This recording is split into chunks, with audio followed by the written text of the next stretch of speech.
Olá, alunos e alunas do CEPI Santa Luzia. Estamos aqui mais uma vez, principalmente vocês do segundo ano, onde estaremos trabalhando uma introdução à sociologia do Brasil.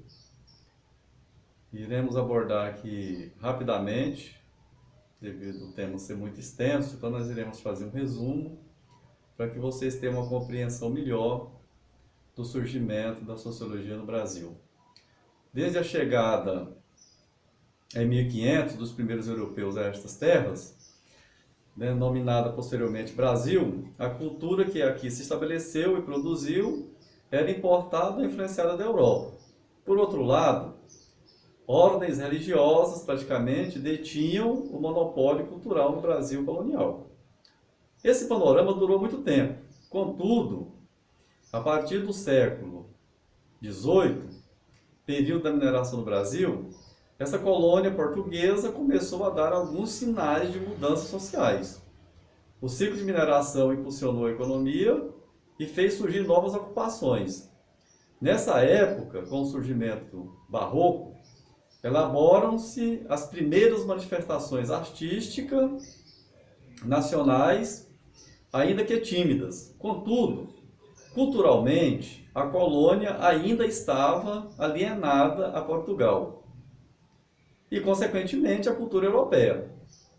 A Inconfidência Mineira representa uma tentativa de valorização nacional. Somente no final do século XIX, início do século XX, surge um nacionalismo mais propriamente dito, despertando o repúdio ao aspecto colonialista ainda restante em nossa cultura. Essa época, o pensamento cultural, bem como social e histórico, revolucionou-se, dando origem a um novo modelo, a um novo modo de pensar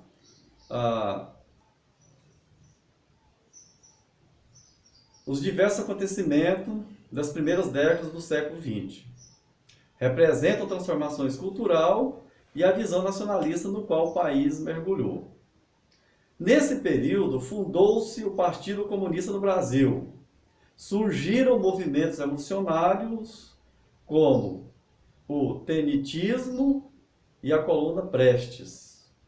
Os jovens artistas se reuniram e resolveram romper com a tradição europeia. Na década de 1920, o advento da Semana de Arte Moderna marcaria para sempre a cultura brasileira, propiciando inovação na linguagem e na temática da arte nacional.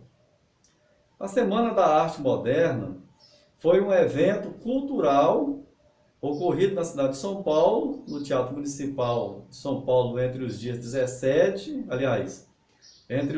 13 e 17 de fevereiro de 1922.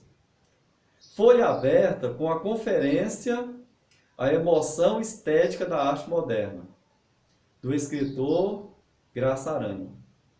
O evento reuniu representantes de diversos segmentos artísticos: música, artes plásticas, literatura e dança, etc. O evento começou e contou com a presença dos escritores Oswald de Andrade, Cassiano Ricardo, Antônio de Alcântara Machado, Mário de Andrade e Manuel Bandeira. Contou também com os pintores Anita Malfatti, Di Cavalcanti, Oswaldo Goide e o músico Vila Lobos, Hernani Braga, Antão Soares e Guiomar Novaes e outros. A Semana de Arte Moderna representou uma tentativa de liberdade de criação artística, buscando-se uma arte genuinamente brasileira, além de uma renovação de linguagem e a ruptura com o passado e a influência europeia. Foi a expressão do total descontentamento com as regras impostas pelo pensamento europeu. Nesse período, ou dentro desse contexto ainda da Semana das Artes, surgem diversos acontecimentos que foram discutidos e debatidos, entre eles: fundação por Oswaldo de Andrade do jornal O Pirralho, no qual a pintura nacional é criticada; pintura expressionista de Lázaro Segall; exposição de obras de Anita Malfatti. Em 1917, duramente criticada pelo escritor e editor Monteiro Lobato; influência de diversos movimentos culturais ocorridos no Ocidente desde 1905. A Semana de Arte Moderna inaugurou o modernismo ou o movimento modernista no Brasil e representou uma ruptura com o conservadorismo artístico e cultural até então predominante, permitindo às futuras gerações novos caminhos, além da valorização da arte brasileira. O movimento, além de representar um grande avanço cultural, inovou o pensamento social brasileiro, com o nacionalismo que passou a predominar e a crença na ciência, a sociologia, a partir da década de 1930. Tomou um grande impulso no Brasil.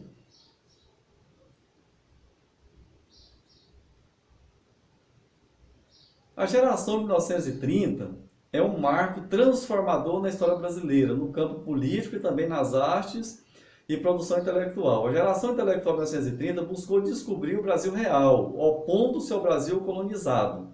Surgem preocupações políticas e sociais.